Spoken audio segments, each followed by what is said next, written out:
चलिए जी, question number 9 के बारे में बात करते हैं। क्वेश्चन नंबर 9 में लिखा हुआ है द एंगल ऑफ एलिवेशन, इसका मतलब नीचे से ऊपर देखा जा रहा है, of the top of A building, एक बिल्डिंग के टॉप को देखा जा रहा है। अगर मैं किसी बिल्डिंग के टॉप को देख रहा हूँ और नीचे से ऊपर देख रहा हूँ, यानी कि जहाँ मैं खड़ा हूँ वो बिल्डिंग से तो नीचे ही है, ठीक है जी। From the foot of the tower, एक टावर के फुट से देख रहे हैं हम। एक टावर है और एक बिल्डिंग है। अब मुझे नहीं पता कि टावर बड़ा है कि बिल्डिंग बड़ा है, क्योंकि मैं टावर के फुट से देख रहा हूँ। क्या पता टावर बड़ा हो तो भी मैं फुट से देखूंगा तो एंगल ऑफ एलिवेशन ही बनेगा ना। देखो यहाँ पर कंफ्यूजन वाली कौन सी कंडीशन है। द एंगल ऑफ एलिवेशन, इस वर्ड का मतलब है नीचे से ऊपर देखना। Of the top of A building, एक बिल्डिंग के टॉप को देख रहा हूँ मैं। From the foot of the tower, अब ये जो टावर है, ये टावर पता नहीं इस बिल्डिंग से बड़ा है कि छोटा है, अभी मुझे कुछ नहीं पता, पर मुझे पता है कि इसके फुट से मैं बिल्डिंग के टॉप को देख रहा हूँ तो एंगल बन रहा है 30 डिग्री। ये कंडीशन क्लियर हो गई। ये बिल्डिंग है और ये टावर है। अभी टावर का मुझे पता नहीं कि टावर बड़ा है कि छोटा है। फिर इन्होंने कहा and the angle of elevation of the top of tower, अब टावर के टॉप को देख रहे हैं from the foot of the building, building के फुट से देख रहे हैं तो 60 डिग्री का एंगल बन रहा है। अब यहाँ पर है सीखने वाली बात। अगर मैं 30 डिग्री का एंगल देखूंगा तो बस मुझे थोड़ी सी आंखें उठानी पड़ेंगी, थोड़ी सी नज़र उठानी पड़ेगी, और अगर मैं 60 डिग्री देखूंगा तो मुझे बहुत ऊपर आंखें उठानी पड़ेंगी। यहाँ से 60 डिग्री देखा जा रहा है, यानी कि यहाँ से तो और भी ऊपर देखा जा रहा होगा इसके मुकाबले। इसका मतलब ये है कि ये जो टावर है ये इस बिल्डिंग से भी बड़ा है, क्योंकि ये एंगल इस एंगल से बड़ा बन रहा है। ये एंगल है 60 डिग्री। ये कन्फ्यूज़न क्लियर हुई कि कौन सा बड़ा बनेगा, पहली बात। अब इन्होंने कहा if the tower is 50 meter, ये जो टावर है इस पूरे टावर की हाइट 50 मीटर है।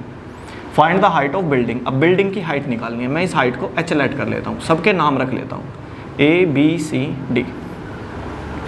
एक बात आपको अच्छे से पता है कि आपको वो ट्रायंगल यूज़ करना होता है जिसमें आपके पास 90 डिग्री बन रहा हो। तो एक तो ट्रायंगल ये यूज़ होगा DCB, इसमें 90 डिग्री बन रहा है, एंगल C कंप्लीट जो है वो 90 डिग्री है।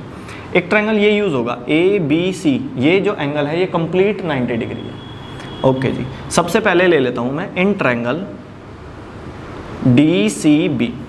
अब इस DCB ट्रायंगल में देखिए angle C is 90, angle B equals to 60 degree, DC equals to 50 meter. मैंने सारी चीज़ें लिख दी इस ट्रायंगल में जो जो मुझे पता है।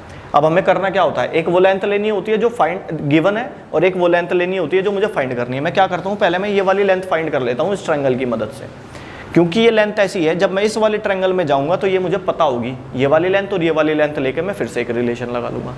तो सबसे पहले मैंने लिया DCB ट्रायंगल, और DCB ट्रायंगल में ये लेंथ मुझे पता है, मुझे बेस निकालना है। तो परपेंडिकुलर और बेस का यूज़ होता है tan में, तो यहाँ पर पहले tan थीटा लिख के दिखाना है, बता देना है परपेंडिकुलर अपॉन बेस यूज़ करेंगे हम। थीटा की वैल्यू डाल दी मैंने अब की बार 60 डिग्री, परपेंडिकुलर 50 पता है, बेस मुझे पता नहीं वो है CB। tan 60 की वैल्यू डालेंगे, tan 60 की वैल्यू कितनी होती है √3/1 equals to 50/CB। Cross multiply करोगे आपके पास आ गया √3, CB की वैल्यू 50, क्रॉस मल्टीप्लाई कर लिया आपने, तो यहाँ से CB फाइंड हो गया 50/√3, और इसको आप फर्स्ट इक्वेशन बना के छोड़ दोगे। अब हमें ज़रूरत पड़ेगी तो इसका इस्तेमाल कर लेंगे। अब आ जाते हैं जी दूसरे ट्रायंगल में, इन ट्रायंगल ABC। इस ABC ट्रायंगल में एंगल B, सॉरी यहाँ पर एंगल C लिखना था, मैंने गलती से B लिख दिया। ये एंगल C था जो, सॉरी B था, ये तो ठीक लिखा था। ये एंगल B जो अब यूज़ हो रहा है इस ट्रायंगल में, एंगल B ये कंप्लीट आ रहा है। इस वाले ट्रायंगल में एंगल B का सिर्फ इतना पार्ट आ रहा था, और इस ट्रायंगल में एंगल B का ये कंप्लीट पार्ट आ रहा है, ये 90, एंगल B इक्वल्स टू 90। अब इस ट्रायंगल में जो C का पार्ट आ रहा है, C का सिर्फ इतना सा पार्ट आ रहा है, वो आ रहा है 30 डिग्री। हमने यहाँ पे मेंशन करा ना ABC ट्रायंगल में देख रहे हैं, तो ABC ट्रायंगल में सिर्फ इतना पार्ट यूज़ हो रहा है। अच्छा जी, और हमें क्या पता है, और हमें इसमें कुछ नहीं पता। हाँ, हमें इसमें CB पता चल चुकी है, और वो है 50/√3। आगे बढ़ते हैं, आगे बढ़ते हैं जी। हमने देखा कि मुझे ये पता है और ये फाइंड करना है। बेस पता है, परपेंडिकुलर फाइंड करना है। बेस और परपेंडिकुलर क्या रिलेशन बनाता है, tan, तो यहाँ पे भी मैं tan लगाऊंगा, परपेंडिकुलर अपॉन बेस। थीटा की वैल्यू अब की बार कितनी डालनी है आपको, 30 डिग्री। परपेंडिकुलर है आपका AB, अपॉन बेस आपका सी बी जो आप फाइंड कर चुके हो, tan 30 की value 1/√3 equals to A B upon C B. C B की वैल्यू कितनी निकाली थी अभी आपने, ये निकाल रखी 50/√3। क्रॉस मल्टीप्लाई करेंगे अब आप, तो √3 की मल्टीप्लाई ए बी से होगी और 1 की मल्टीप्लाई 50/√3 से होगी। और ए बी की वैल्यू निकालने के लिए मैं अब √3 से इधर डिवाइड में पहुंचा दूंगा। 50/√3 पहले से ही था, एक √3 और नीचे आ गया, तो आपके पास 50/3 बन गया। 50/3 meter height of building is 50/3 meter. आप इसको चाहो तो मिक्स फ्रैक्शन में भी लिख सकते हो, इतना भी छोड़ सकते हो, पॉइंटों में मत लाना बस। आई थिंक आपको ये समझ में आया होगा। उन्होंने नहीं बोला ए बी, इसलिए आपको ये लाइन लिखनी पड़ेगी, हाइट ऑफ बिल्डिंग